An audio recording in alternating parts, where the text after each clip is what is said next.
Good evening, everyone. Welcome to Dr. Sharma Show. I'm your host, Dr. Sharma. I'm a board-certified nephrologist and functional medicine expert, and I'm here to bring you every week new videos about health and fitness. I interview usually the experts in the field, and this is a live chat, so I encourage you to utilize this chat, and if you have any questions, feel free to post it here. Today we have a very special guest, Gabrielle Grandell. She is known as the Gut Goddess. She is a functional medicine certified health coach and nutritionist who brings science and spirituality to guide clients in healing their gut, balancing their nervous system, and reconnecting with the rhythms of nature. She believes that true health comes from restoring harmony between body, mind, and spirit, using the power of food as medicine and natural healing practices and deep-rooted nourishment. Her work empowers others to trust their bodies again and align with their innate vitality and live with freedom, resilience, and purpose. Welcome, Gabrielle. I'm so glad you're here, and I'm sure that the audience will find a lot of value out of our session today. So you are known as the Gut Goddess. So tell us more about yourself and your journey. Yes, so my journey actually started in clinical dietetics, working in the hospital, and a little similar to, I think, your story of working in traditional healthcare. And, I was following all the protocols and counting the macros and, giving people these really trying to give people healthy food, but they're really it was pretty limited, honestly. And I found that people weren't really healing. It was very challenging because there was very little time, to connect with them. And as you know, the science is kind of behind the times in the hospital setting and in traditional healthcare. So it was very limited, and I witnessed people coming in and out of care, and that's when I started to really kind of dive in to the gut and really recognizing that we can't really be well if our gut is not well, and how a healthy gut helps everyone's health, no matter what the condition is. And so kind of helping people to understand that it's so much more than just digestion. It is related to their mental health and their skin health and their energy. And so that's really why I sort of niche down into helping people to support their gut microbiome.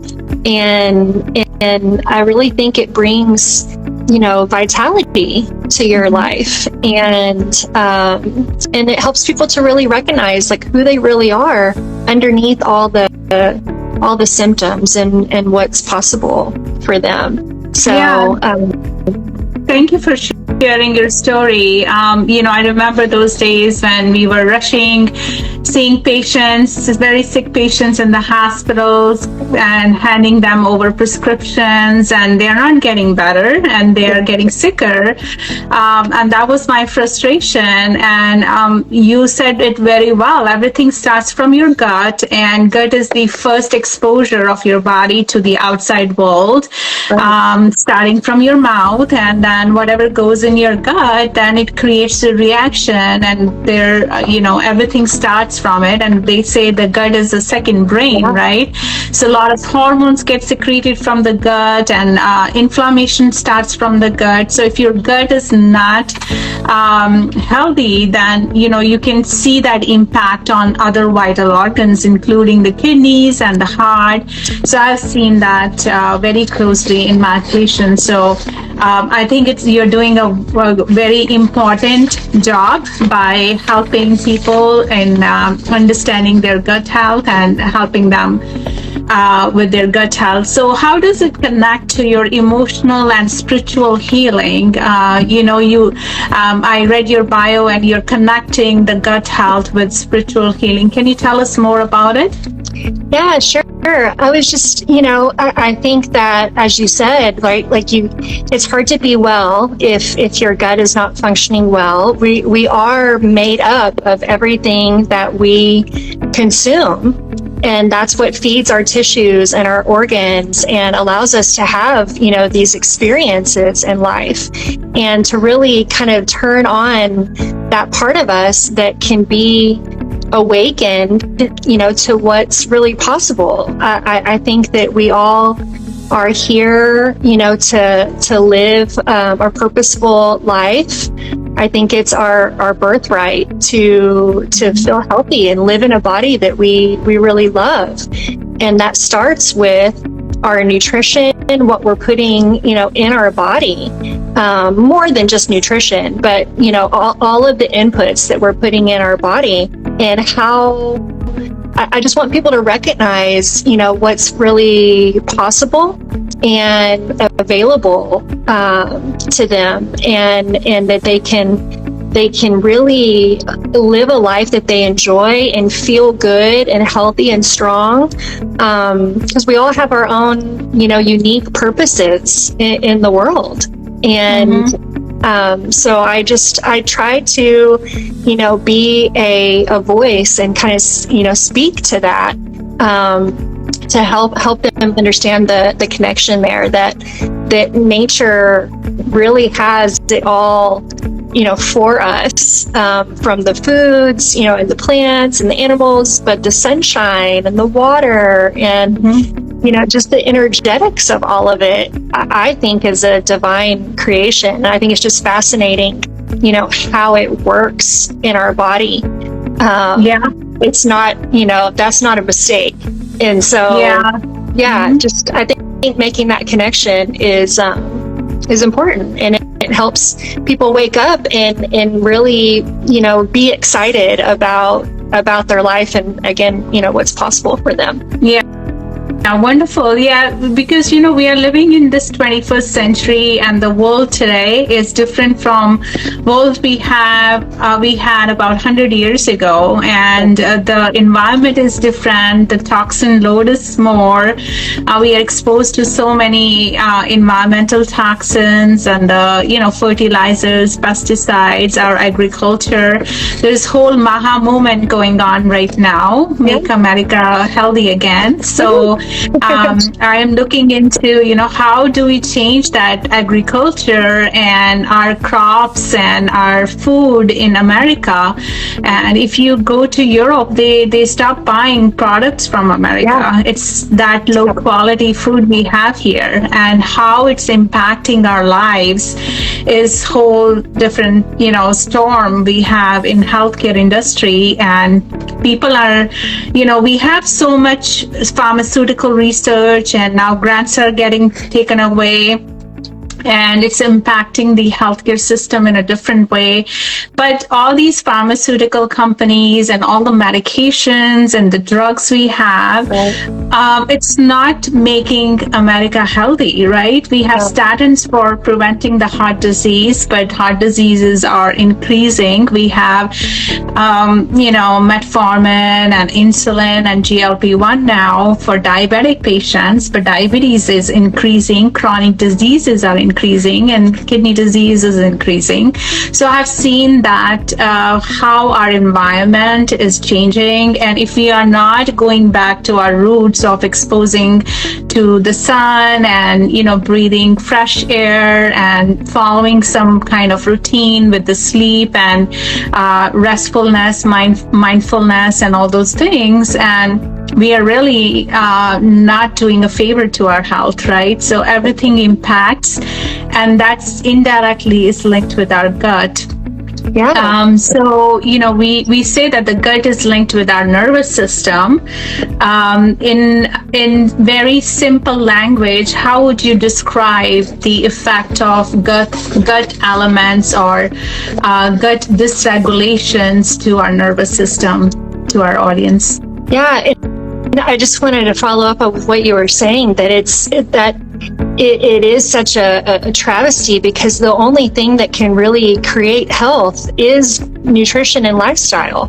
These, these pharmaceuticals, as you said, these diseases are increasing, even though we have so many pharmaceuticals and we spend so much money on all of that. And so it makes you wonder, how much your day-to-day choices and lifestyle play into things and matter, and we need to put a focus on that.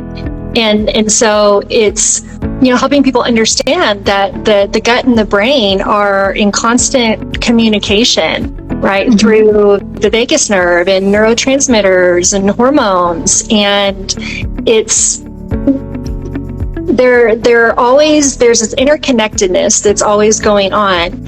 And if you have an imbalance or inflammation, dysbiosis in the gut, it's going to send, stress signals to the brain, to the nervous system. If you're consuming foods that are irritating or inflammatory, that's a stressor. All the different inputs that are coming in can be either helpful or harmful. And so it's not just about like digestive symptoms. It's about helping people understand that their mood and their ability to focus and their mental health and how they're viewing the world and how they're interacting in the world and their energy, their cognitive function, all of that can be very much related to what's going on in the gut microbiome. And they don't have to have any digestive symptoms, quote unquote. But when we really dig in there and we look at the gut as a root cause, we see these other symptoms fade, and people can think more clearly and engage in their life in the way that they would like to. And I just think it's really fascinating to connect that. And there is a recent research which is showing that if you have leaky gut, you will have ADHD, depression, anxiety. Yeah. And many adolescents are going through that. And that's because of, thanks to, I don't want to name the companies, but all those burgers and, shakes and fried fruits they are getting. Yeah. But that's the norm. And that's their diet. And even my kids, they go to school, they get lunch from the school, and that's the worst quality lunch you can get anywhere. But that's how the kids are getting, used to that kind of food here. And I think the education should start early on. Although I am adult physician and I don't deal with pediatric population, but I think that's where the foundation lies. And not only the parents, but the schools and the government should take control of how our kids are getting nourished and getting educated about nourishment, right? So that's very important. Yeah. No, I witnessed that firsthand in the rounds that I did in college, going to sit in these different schools and watching, the boxes of food coming in, that was being served. And it's really a travesty. And like you were saying earlier, I'm sure you've had patients too that have gone to Europe and eaten all the things and they feel great.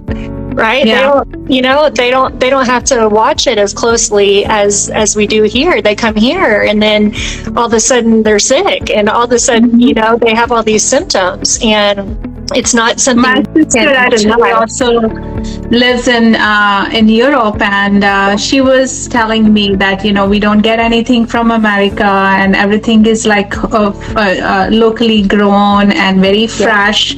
They buy like food every 2 days, and in a small quantity. It's like not like a bulk stores like Costco here.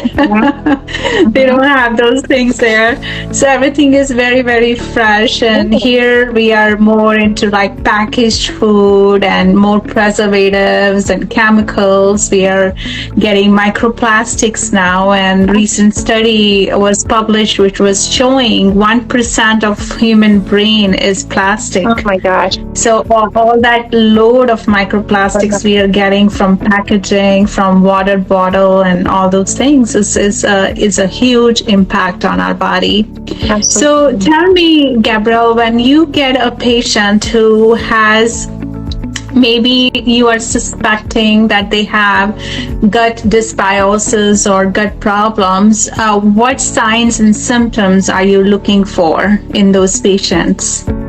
Yeah, so I'm trying to look at more than just symptoms. I'm trying to look at the systems, right? But yes, it's abnormal bowel movements, chronic bloating, pain and nausea. But then beyond that, skin things like acne, eczema, psoriasis.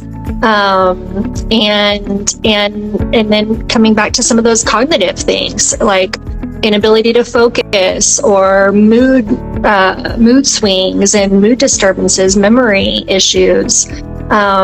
Really, it's because the gut is so related to everything in the body. We kind of run the gamut of the things that I will see. But yeah, most commonly it's those digestive types of symptoms, or all of a sudden they got, they're sensitive to foods that they were never sensitive to before. So those kinds of things. Yeah. So I've seen, when like during pandemic, I started gaining more weight and I was having brain fog in the middle of the day. Then I went through elimination diet and I eliminated gluten, the eggs, dairy, the soy, as well as, what is the other big one? Like peanuts or shellfish or corn. The nuts. Yeah. So when I eliminated those things, my biggest thing was the dairy. And gluten. So if I eat those, and the sugar, of course. So if I eat these three, at least, was completely eliminated from my diet, all my symptoms went away in about 4 weeks. I lost, 10 pounds at that time.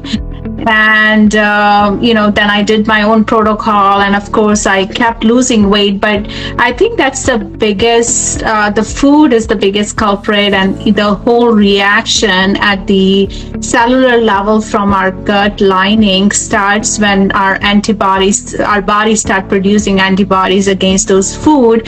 And they think that our own cells are also the foreign substance, and that's how autoimmune disease starts. Exactly. Right. So, so how would you, once you diagnose that they have some gut problems, like where do you start and how do you help your patients heal their gut? So it really depends on the person and kind of what their story is when they're coming to me. Meaning, do they have disordered eating in the past? What is their mentality around their nutrition to start with? Because in asking a lot of other questions, like, what are their resources? What are their abilities in the kitchen? What's their budget like? Those kinds of things, so that I can try to make it really tailored for them. But that helps me determine also like what testing I'm going to run. So I prefer to run stool testing, and and I've, evolved over time and what kinds of gut microbiome testing I'm doing. But I like to run stool testing, and then whatever I'm finding in there, I'm going to address it through nutrition, supplements, lifestyle. But whether or not I run food testing is another decision that I make based on their mentality. And like I say, if I'm going through their day and hearing about what they're eating and what their mindset about that is, sometimes I choose not to do food sensitivity or food allergy testing because it can actually be sort of a hindrance, to their healing. And then some people I will run those on depending on, what's going on. So then based on what we find, then I'm going to make it targeted towards whatever their situation is. One thing I forgot to mention earlier that's really, really common is acid reflux. I see that a lot. Acid reflux, and even the LPR, like the silent reflux, I'm seeing that a lot too. So anyway, yeah, it just kind of depends on what's going on, but I try to not only focus on removing things, I try to also focus on more what can we add in instead of just subtracting. So how can we add more color or sunshine or joy or water or there's definitely, like you said, when you do an elimination diet and you identify inflammatory foods, of course, there's a ton of value in removing those blocks from healing.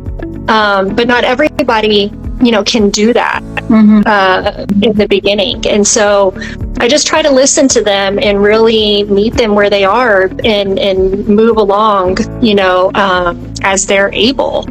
And like I say, try to see what we can also add in so it doesn't feel so overwhelming and restrictive. Because by the time people get to me, they've usually done a lot of things. And really been on a journey. And so just helping them to understand that these symptoms are messengers, not because the body is working against us, but it's really our ally. And when we can really embrace that, I think it really turns something on, in people's minds and their approach and what they're willing to do. Yeah. I think it's very important to have a change in the mindset, right? So when you are coaching to your clients, like in my program, I've seen that shift happens after you continue to coach them for a few weeks. The habits are hard to change, but as you said, that it's the willpower which comes later on. I believe that it's your environment more than the willpower. So if your environment, your loved ones are surrounding you with support and you're creating that environment at your home, in your pantry, on your kitchen table, then you have more success, right? Yeah. So many people feel overwhelmed when they're trying to heal naturally. So what's the one fundamental practice or mindset shift that can create real momentum in your clients? Yeah, I think you said so much there with the environment. I could talk about that, for a long time. But I think it is kind of what I said about understanding that your body is always working for you. That I believe that it all is working together for our good. Right. And sometimes we're going to have, hard lessons and sometimes symptoms are presented, again, to help us to become aware that maybe we're doing something in our life or several somethings that is not serving us. And so it's a shift into really believing in what's possible and knowing that our bodies working with us as our best friend, as our ally. It's not against us, because so many people are so frustrated with everything that they're going through and not getting any answers, just being put on a medication, or, being told, well, you just need to lose weight, or you just need to, clean up your diet, or but what does that really mean? And how can I really do that? And so just helping them to understand that they have a partner in me, and that we're going to continue to figure out how to seek out community and other people that will support us, and we don't have to do this alone, and we're never alone, truly, right? And so that's kind of a long answer to your one thing, but it's tough to kind of narrow it down to one thing. But I think it's just that idea. I think you said very well. The community is the biggest thing here. The research, there was a JAMA article which was talking about that if you are in a community of like-minded people, if you are joined on some kind of a group, then the success is higher, of course, rather than going to that path alone, right? So seeking out the help and getting coached by people like you is really gonna have a greater impact on their health than just Googling their symptoms or following a protocol online, right? Yes, so that is very important. Yeah, it's the support that is absolutely vital or critical, no matter what you're doing in life, right? The more people you have around you, the better. That is definitely true. So what does the current research say about the role of microbiome diversity in the long-term health, and how can we support it through our diet and lifestyle? It's like a two-way question. So first is the role of microbiome in the long-term health. We are relating that to longevity. So what is your take on that? Yeah, I think research shows that is one of the most paramount, identifiers for longevity and for optimal health is that microbial diversity. And we're just learning more and more. And the way that we achieve that is through a variety of plants. Protein has a role for sure, and animal protein, can have a role as well. But we mustn't, forget to include a diversity of plant foods in our life. And with that comes so many colors and textures and taste. And so I really try to encourage in those ways. There's an idea to try to get like 30 plants a week, which for many people is not going to happen. But, we can certainly shoot for more of an effort in diversity. And again, it's kind of just meeting them where they are. So if they're coming to me and they're, they don't like vegetables or they don't really eat a lot of them, I can try to find, 3 that maybe they will eat. And then let's focus on that. Let's build that up. And then maybe next week we'll add, one more color or something, right? Fermented foods can be very helpful depending on people's like histamine status and that kind of thing. But really it's about that. And it's also about, exposure to things that will increase the likelihood of more disruptive microbes that we don't want to have, which is sugar and antibiotics and alcohol and, various different medications, even things like cleaning products and, not actually getting out in nature and actually getting exposure to different kinds of microbes out in the world.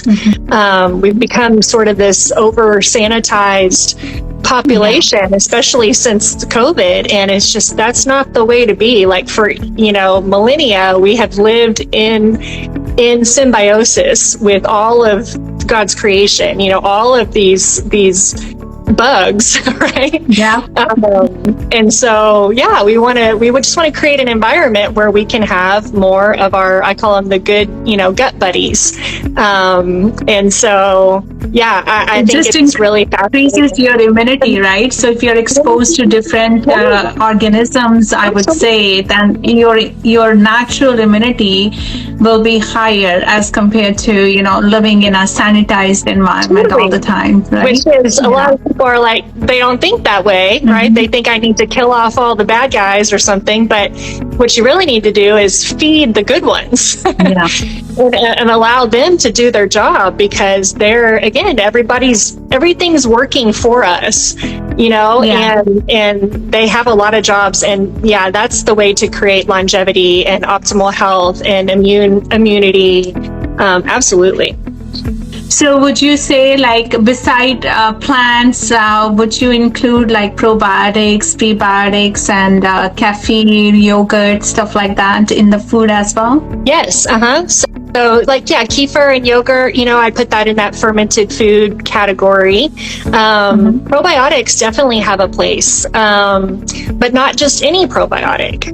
So it's important to have the genus and the strain and the species, and so that you really know, so that you can actually look that up and see that those have been clinically studied, right? It's not good enough, just to take some probiotic off the shelf, because it's not really going to do what you think it's going to do.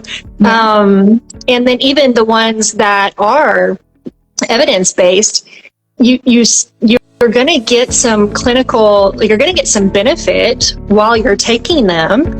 And you still need to include natural prebiotics from foods and other types of fiber and plants to feed those guys, so that they have an environment that they can thrive. Yeah. Right.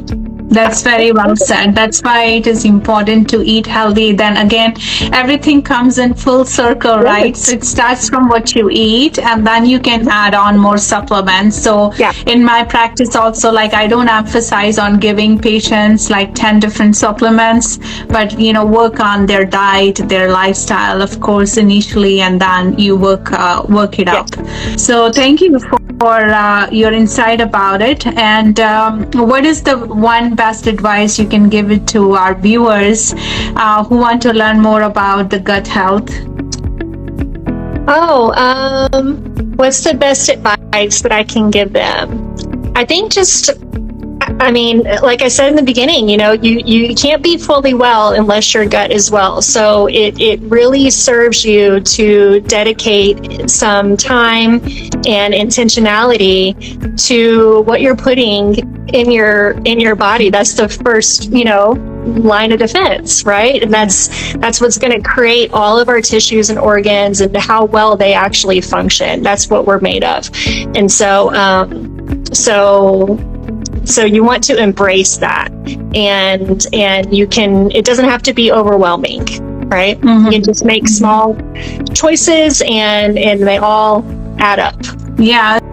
My 9 years old, who is always on his iPad at the dinner table. So I tell him, put the iPad away and be present with your food, right? Yes. So that's very important. Like, smell your food. Yes. It's going to activate your glands, chew your food properly, and then you're going to digest it better, right? So that is the first step. Yeah, digestion starts in the head. That cephalic phase of digestion. Yeah, right. I talk to people about that all the time, and they think it's very simplistic. It's like, no, you have to be intentional and mindful at meal times for all the organs to even recognize that anything is coming in, so they can do their job for you. You gotta slow it down. Yeah, that's how you're building your food relationship with your food, right? Yeah. So that's how it builds up from the childhood, and then we are seeing so many bad relationship with the food. People are emotional eaters, and that's all comes out from when you're not paying attention to what you're eating and you're not mindful about it. So very well said. Absolutely. So thank you for sharing all your it's a insight, pleasure. Gabrielle. It was fun, and I hope our viewers found a lot of insight and a lot of value on the session. How can they reach you? Yes. My website is GabrielleGrandell.com, and then my handle on all the social media is Gabrielle Grandell, so it's pretty easy. All right, wonderful. Yeah. Thank you so much. You have a wonderful night. It was fun talking to you. It was great talking to you too. Thank you so much for having me on. Take care. Bye-bye. You too. Bye-bye.